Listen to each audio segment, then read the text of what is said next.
Hello everyone, my name is Azatru, how are you? And welcome to another Star Wars Battlefront 2 news update video. In this video, I will share with you the patch notes for this week's updates, plus Ben has teased a few things like an upcoming skin and a few other bits. Before we get into the patch notes for this week's update, I just wanted to make you aware there will not be a community transmission for the Scarif update this week. Ben said on Twitter today there will not be a CT this week. I know a lot of you have been asking for the release date of Scarif and the update, but we don't have one just yet. As most of you are aware, Ben is leaving the community team very soon, and he said there will be one more community transmission from him, so I assume this is going to be the one just before the Scarif update, which includes all of the content in the full March update at the end of the month, and the patch notes.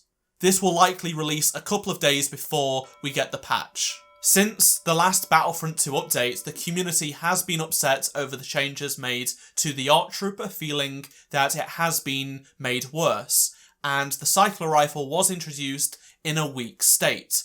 Ben confirmed they are looking at the cycler rifle, so most likely there will be a buff there. And when asked about the ARC Trooper, he said, "We are looking at some tweaks to the ARC Trooper." Moving on to the smaller update this month, which releases on Wednesday, March 11th. The patch notes for this bug fixing, tweaking patch is as follows. A bunch of co-op changes, including the AI only taking one path in Jabba's palace, has been sorted, plus when players would be match made into opposing teams when transitioning to another round of co-op, that has also been solved. An issue that would cause a delay when attacking after evading has been solved, and they've set up planet-specific appearances for heroes and troopers in the Age of Rebellion maps to be correct. They've added a feature which will randomise the different head options for officers controlled by AI. So you won't just get the same officer multiple times, it now will be multiple different officers that we have in the game already. They've added a bit more information to show how to unlock certain weapon mods, as there was some confusion here. They fixed an issue where the button to view a profile of another player on the scoreboard would not work. They've also removed the class level of AI players in the scoreboard. But in multiplayer, they fixed the issue where on the scoreboard, it wouldn't show the accurate class levels of other players, or when deploying with other vehicles, it previously was your own levels, but they've now solved that.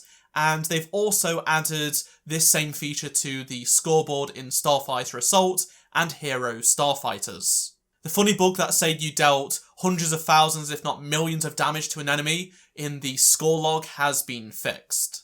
They've also made some minor visual improvements to the Ewok Hunter abilities.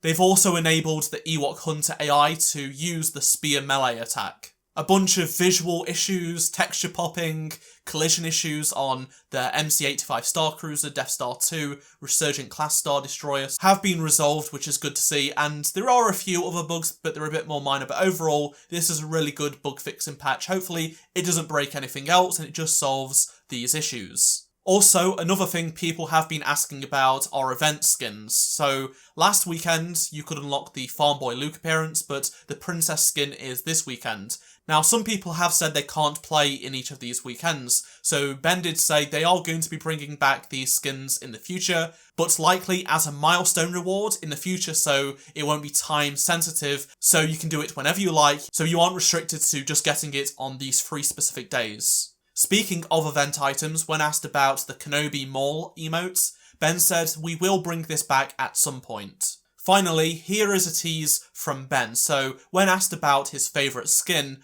Ben said, "I do have a favourite, but I can't tell you what it is." This says to me, there is an upcoming skin that he is obviously very excited for us to see, because he says it is a favourite of his, but we don't know when it's going to come, unfortunately, so it's just a bit of a waiting game at this moment in time. I'm not going to bother speculating when it could come because we have no idea. That's all of the Battlefront 2 news for today. Remember to subscribe and turn notifications on so you don't miss any other Battlefront 2 news updates. Thank you so much for watching this video, and if you did enjoy it, please do drop a like and comment below your opinions on anything I've discussed in this video down in the comments. Check out any of the 2 previous videos on screen if you did miss them, and I shall see you in my next Star Wars Battlefront 2 video. Goodbye.